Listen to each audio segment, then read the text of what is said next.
The words cut through Joe's corner cafe like a knife. Everyone stopped. Phones rose. A man in a stained delivery uniform stood trembling before Alexandria Hartley, the millionaire CEO whose face graced Fortune magazine last month, and the look in his eyes was pure desperation. "Please don't joke with me." His voice cracked on the last word. She had walked straight to his table in her $1,000 suit, in front of everyone, and said his name like they were still friends. Like he wasn't wearing a uniform that reeked of sweat and failure. Like the distance between them wasn't an ocean he could never cross. But what no one in that cafe knew, what the cameras already recording couldn't capture, was that Alexandria Hartley wasn't here by accident, and this man she was pursuing had once been someone extraordinary. The afternoon sun struggled through grimy windows, casting weak light across worn tables. Calvin Hayes hunched over cold coffee, savoring 15 minutes before the next delivery alert shattered his peace. His uniform clung to his back, damp from 10 hours navigating traffic. The cafe smelled of burnt grounds and yesterday's grease, but it was cheap and close to his route. Nobody here cared who he used to be. At 38, Calvin had become invisible. Just another face in the gig economy, racing against algorithms for rent money. 3 years ago, he wore tailored suits and analyzed million-dollar portfolios where important people listened. But that was before cancer took his wife, Jennifer, before medical debt swallowed everything, before he was left alone with 8-year-old Harper. Harper was why he got up each morning. She deserved more than their cramped apartment where he slept on a Goodwill couch. She deserved new uniforms, real birthday parties. What Calvin lacked in money, he compensated with presents. Every evening he sat with her through math problems. Every weekend they found free museum days. He was teaching her that worth wasn't measured in bank accounts. The bell chimed. Calvin glanced up and froze. Alexandria Hartley stood in the doorway, backlit by afternoon sun. Designer heels clicked against worn linoleum as she stepped inside. She wore a charcoal suit that cost more than Calvin earned in months. Her eyes swept the cafe and landed on Calvin like a spotlight. Around him, customers noticed. Heads turned. Whispers started. Phone cameras rose. Alexandria Hartley graced business magazines regularly. A self-made CEO who built Hartley Investments from nothing. Calvin's hand covered the logo on his stained uniform. His cheeks burned as Alexandria crossed the cafe, never breaking eye contact. "Calvin?" Her voice hit like physical force, exactly as he remembered from university libraries. "It's been a long time." He stood abruptly, chair scraping loudly. Calvin grabbed phone and keys with shaking hands. He needed to escape before everyone saw how far he'd fallen. "I have deliveries," he muttered, not meeting her eyes. "Wait, please." Alexandria stepped closer. Calvin caught her perfume. Expensive, subtle, belonging to a world he no longer inhabited. "I've been looking for you. I wanted to talk." "About what?" Words erupted harsher than intended, edged with 3 years of bitterness. Calvin finally looked at her. The contrast struck like a blow. Her, polished and powerful, him, a washed-up has-been struggling for rent. About how Professor Chen's star student now delivers Chinese food hoping customers tip enough for gas. The cafe had gone silent. He saw phones pointed at them, already uploading. Harper would see this at school tomorrow. "That's not why I'm here," Alexandria said quietly. "Explain what exactly?" Calvin's voice rose despite instinct screaming to leave. Years of frustration bubbled up. His hands shook so badly he shoved them in pockets. "How you felt sorry for your old college buddy? Well, congratulations, you've seen the freak show. The brilliant Calvin Hayes, reduced to this." He gestured at himself with broken laughter. "Is this entertaining enough?" "Calvin, please don't joke with me." The words exploded out, raw and desperate. Someone gasped. The cafe fell into crushing silence. Calvin breathed hard, vision blurring. He felt every eye on him, felt the weight of judgment crushing his shoulders. I know what this looks like. So just don't pretend this is anything other than curiosity or pity or whatever game people like you play. For a terrible moment, Alexandria just looked at him. Her face carefully neutral, but something in her eyes made Calvin's chest tighten. It looked like hurt, like genuine pain. "You're wrong about why I came," she said finally. "But I can see you're not ready to hear that." Calvin pushed past her, nearly stumbling. The cafe erupted into chatter. His phone buzzed frantically, the video spreading. He burst onto the street and walked blindly for 2 blocks before his legs gave out. He found himself in an alley, sliding down brick until he sat on filthy concrete. What had he done? Publicly shouted at one of the city's most powerful women, made a spectacle. But beneath panic lurked something else. Memory of Alexandria before she became CEO. The brilliant student who sat beside him in advanced financial analysis, challenging his assumptions. Late library nights, arguing portfolio theories. Her eyes lighting up when she proved him wrong. He remembered introducing Alexandria to Jennifer, his girlfriend who became his wife. Alexandria's smile not quite reaching her eyes when she congratulated them. The subtle distance that grew until graduation scattered them all. Calvin hadn't thought about those days in years. His phone buzzed. Mrs. Chen texted. "Someone posted a video. Are you okay? Harper saw it and she's asking questions." Panic flooded through Calvin. Harper. What would he tell Harper? Calvin pushed to his feet, splashed water on his face in a convenience store bathroom, forced himself back to work. He had 3 more hours of deliveries. Bills didn't stop for breakdowns. For that endless afternoon, his mind circled back to that cafe, to Alexandria's face, to her words, "You're wrong about why I came." The video hit 20,000 views by the time Calvin picked Harper up. She climbed into their Honda with usual enthusiasm, talking about art projects. Calvin's chest tightened with fierce, protective love. She was everything good left in his life. "Dad, you're not listening," Harper said, perceptive eyes studying him. "Sorry, sweetheart, just tired. Tell me more about the project." Calvin forced brightness into his voice. But at home, Harper's tablet exploded with messages from school friends whose parents saw the viral video. Questions started innocently but quickly became pointed. "Why did that fancy lady want to talk? Why were you upset? Why did you yell when she seemed nice?" Each question was a knife to Calvin's heart. Calvin sat on their worn couch with Harper curled against his side. "Sometimes," he said carefully, "adults have complicated feelings about the past. That lady and I used to be friends before I met your mom. We went to college together. Did you fight back then? Not exactly. Our lives went in different directions after school." Calvin struggled to explain what he barely understood. Sometimes when you haven't seen someone in years, facing them again can be scary. Harper processed this with childhood seriousness. Then she asked with devastating simplicity, "Is she really rich like the comments say?" Calvin's throat tightened. "Yes, sweetheart."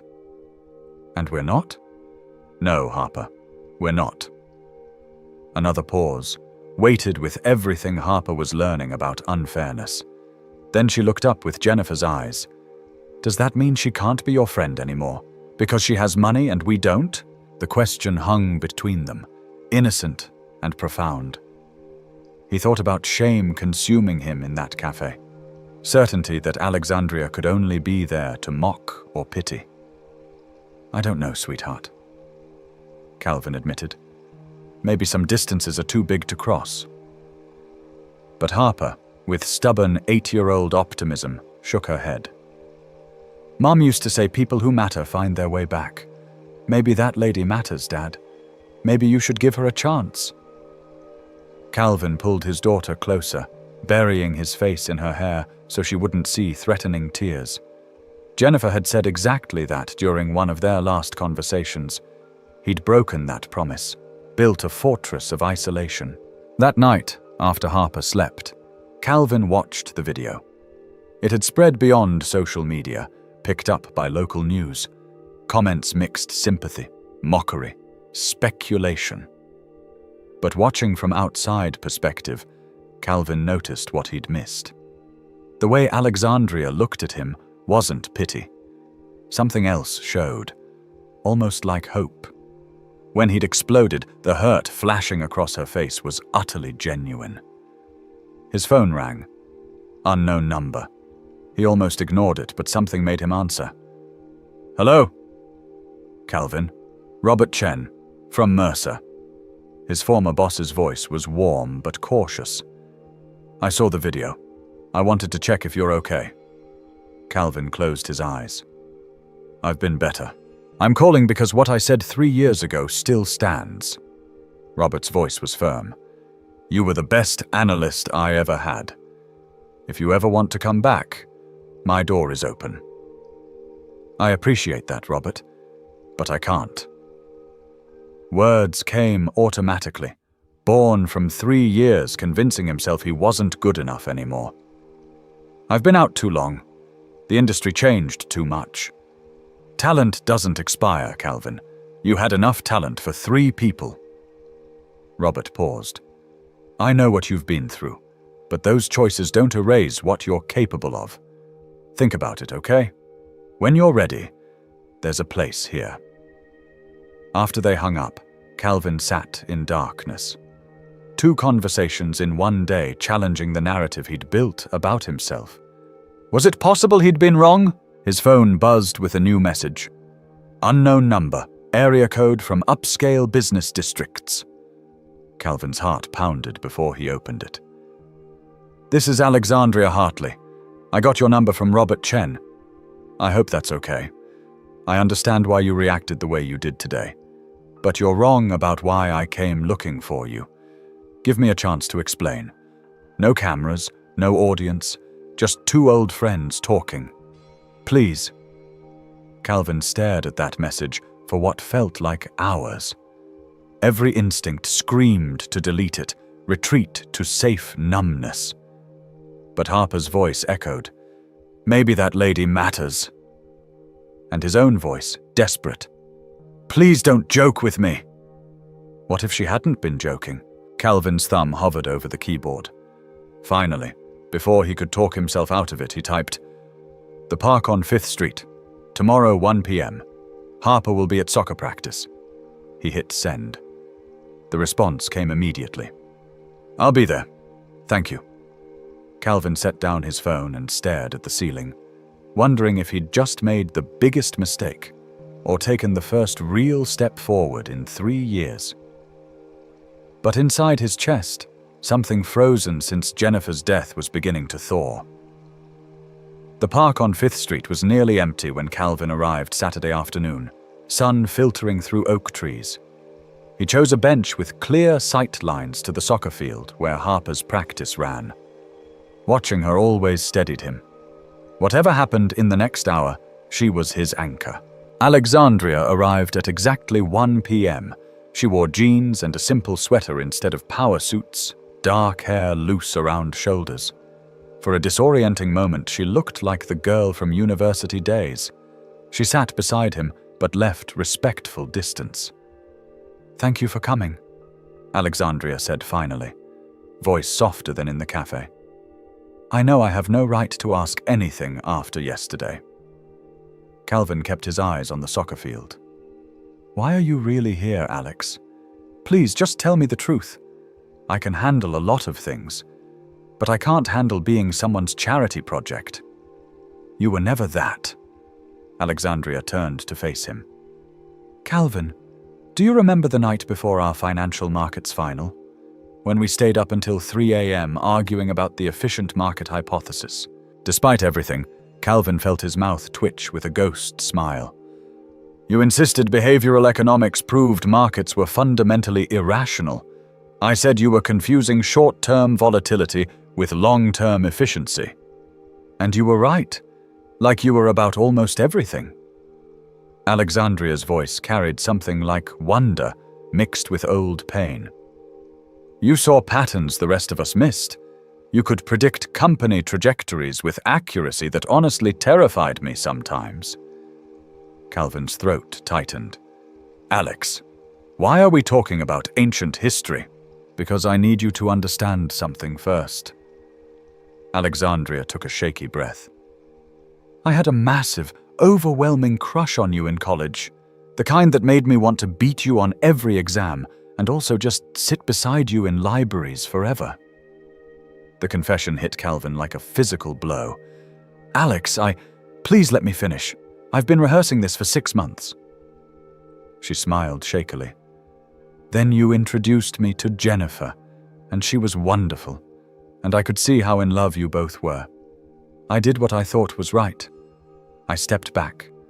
I graduated, moved to New York, built my company. But I never forgot you, Calvin. Never forgot how your mind worked, how you made sense of chaos. Harper's practice was winding down. Calvin watched his daughter laugh, so full of life despite everything they'd lost. The person you remember, he said quietly, doesn't exist anymore. That was before I watched my wife die. Before medical bills destroyed everything. I'm not a genius. I'm just a guy trying to keep his kid fed. No. Alexandria's voice was firm. You're a man who sacrificed his career to be there for his family. That doesn't erase your abilities. Do you know what I've been doing for 6 months? I hired investigators. I called everyone we went to school with. When I finally found you, saw that video of you making deliveries, you know what I thought? Calvin shook his head, not trusting his voice. I thought, there he is, still working himself to the bone, still being excellent even when no one's watching. Alexandria pulled out her phone. I looked up your delivery ratings. Perfect 5 stars across hundreds of orders. You're exceptional at everything, even when it's not what you were meant to do. What do you want from me? The question came out rough. Why all this effort? Alexandria reached into her bag, pulled out a leather folder. Hartley Investments is expanding into ethical investing. We need someone who can analyze not just numbers but societal trends.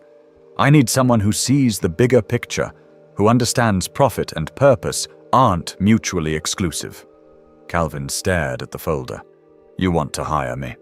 I want to offer you senior financial advisor, full salary, benefits, everything you need. Alexandria paused. But more than that, I want to give you back yourself, the person you were meant to be. And if I fail? The vulnerability in his voice made Calvin wince. I have a daughter. I can't risk her stability. Then we figure it out together. Alexandria opened the folder. Look at page 3. Your old portfolio recommendations, 87% outperformed the market. That talent doesn't disappear. Calvin opened the folder with trembling hands. Inside found detailed projections, a contract, copies of his old work with metrics highlighted. The numbers blurred as he stared at evidence of a life he thought lost forever. Dad! Harper's voice cut through his thoughts. She ran toward them, still in uniform. Face flushed. She stopped when she saw Alexandria. Oh, hi.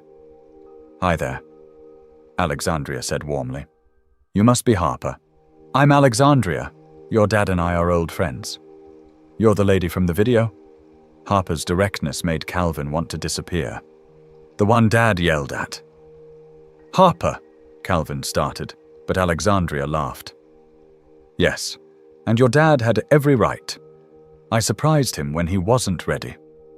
Harper studied Alexandria with serious intensity. Are you really super rich? Harper! Calvin's face burned. It's okay, Alexandria said. Yes, I'm fortunate. But more importantly, I knew your dad in school, and I think he's remarkable. Something in Harper's expression softened. Did you bring the fancy car? I did. Would you like to see it? Harper's eyes went wide. They walked to the parking lot together. Alexandria's car was sleek silver, and Harper was awestruck, asking rapid questions. Can Ms. Alexandria come to dinner? Harper asked suddenly. Please? Calvin froze, but Harper looked so hopeful. We don't have much, Calvin heard himself say. Just basic spaghetti. That sounds perfect, Alexandria replied quietly. Their apartment felt impossibly small with Alexandria in it. Calvin was aware of every stain, every crack, but Alexandria didn't seem to notice. She sat at their tiny table while Harper chattered. Calvin cooked, hyper-aware of Alexandria's presence. A week ago, his life had been predictably difficult. Now, a millionaire CEO sat in his kitchen offering second chances. This one is my mom, Harper said, pointing to a sketch. She died when I was 5. I don't remember her face well, but Dad says she had the best smile. Calvin's hands stilled. He hadn't talked about Jennifer with outsiders in years. She sounds wonderful, Alexandria said gently. I'm sorry you lost her. Dad says she's still with us, just differently. Harper's voice was matter-of-fact.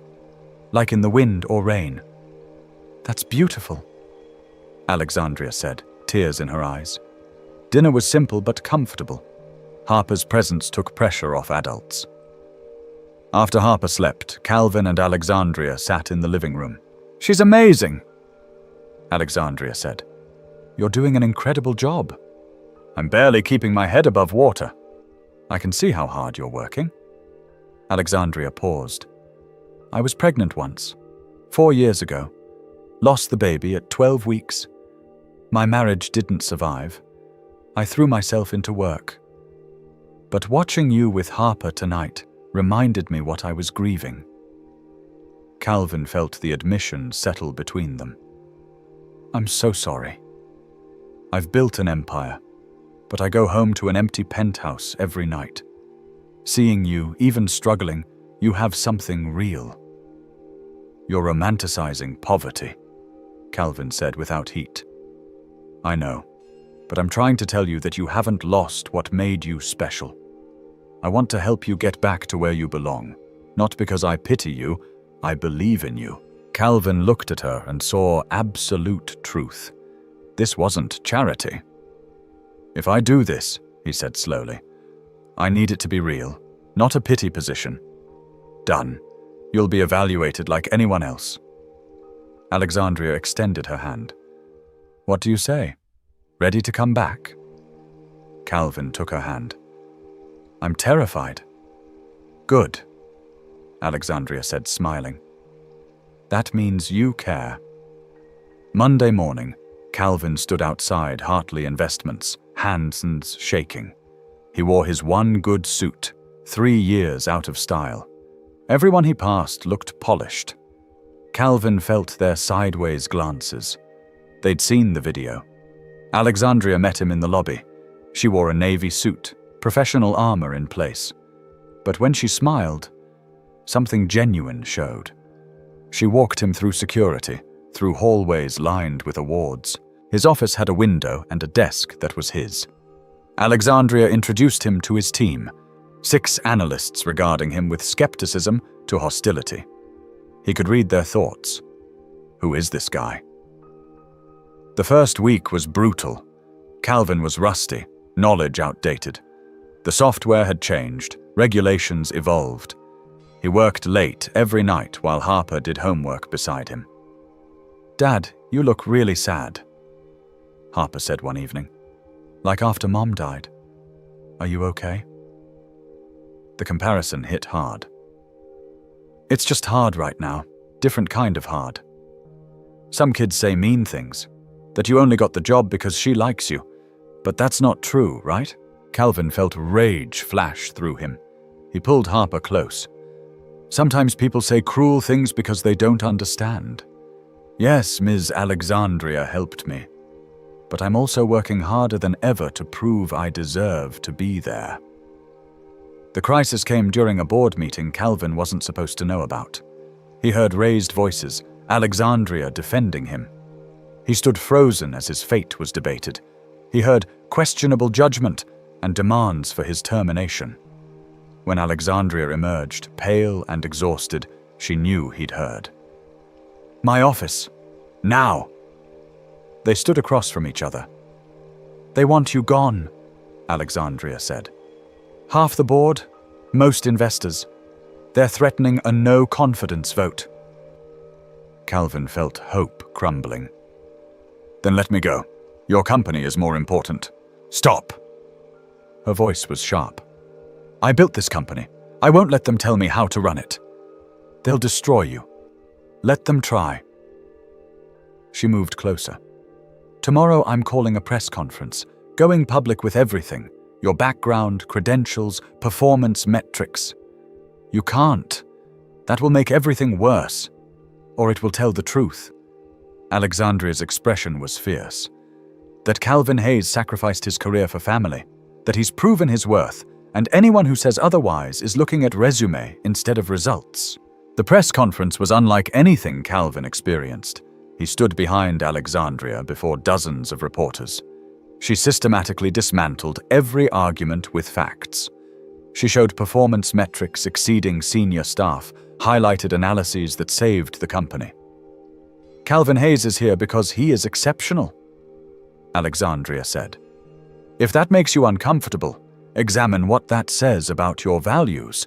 Mr. Hayes embodies our principles." Questions came fast and hostile. The last question changed everything. "Ms. Hartley, critics say your personal feelings clouded your judgment." Alexandria didn't hesitate. "My feelings are that Calvin Hayes is one of the most talented analysts I've worked with. He made sacrifices most can't imagine. Any company would be lucky to have him. If you're asking whether I care about him personally, yes. But if you're suggesting that clouds my judgment, I'd point you to the numbers. Results don't lie." The video went viral, but this time the narrative was different. Analysts dug into Calvin's background. Old colleagues came forward. The story became about a system crushing talented people for prioritizing family. Public opinion shifted. Support poured in from single parents, caregivers. The board's threats evaporated as reputation improved. Real change happened quietly in following weeks. People listened. His recommendations were debated on merits.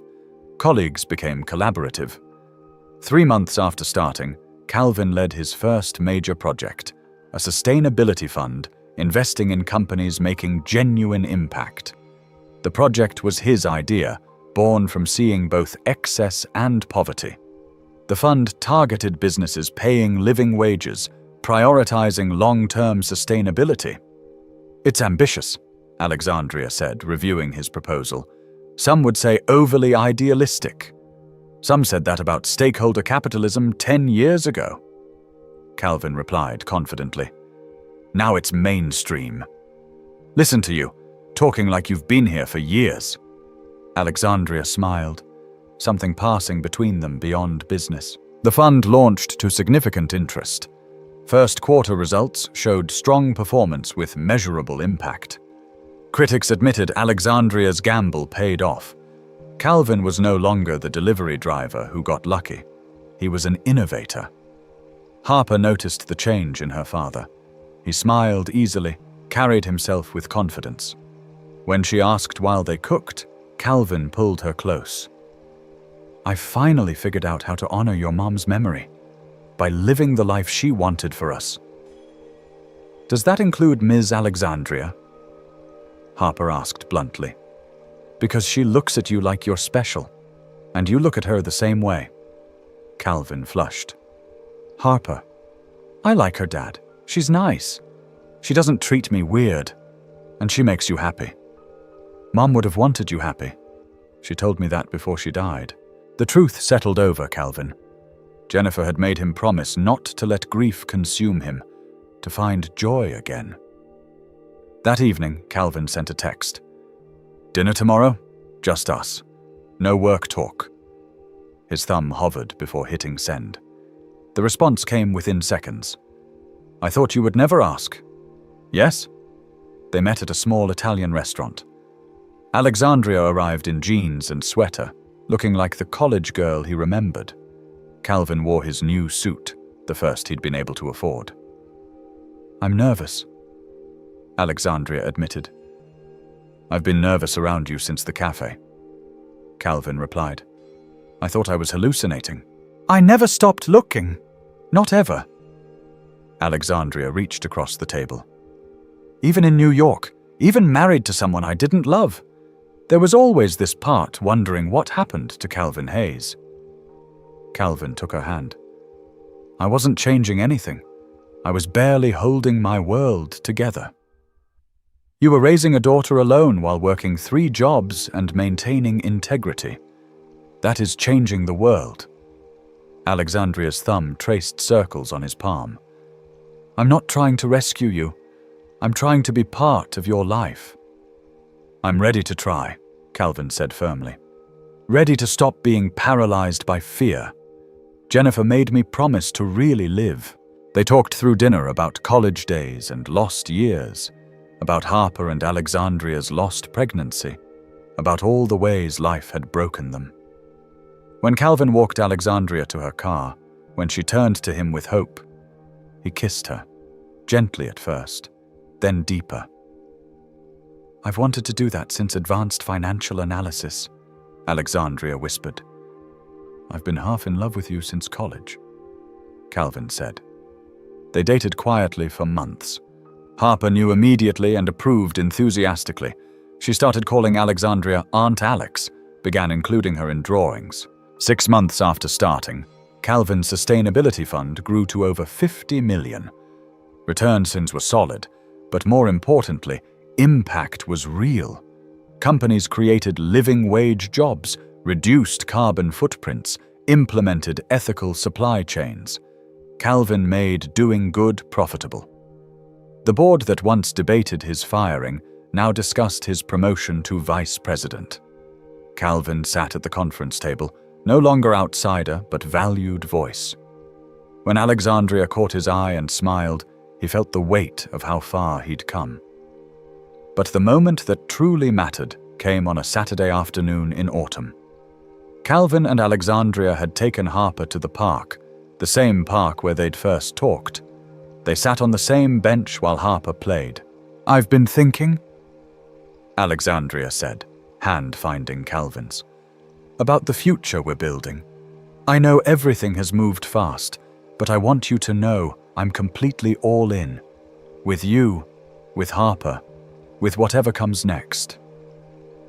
Calvin felt emotion tighten his throat. For 3 years he'd been alone. But sitting here, watching Harper play, he realized Jennifer had been right.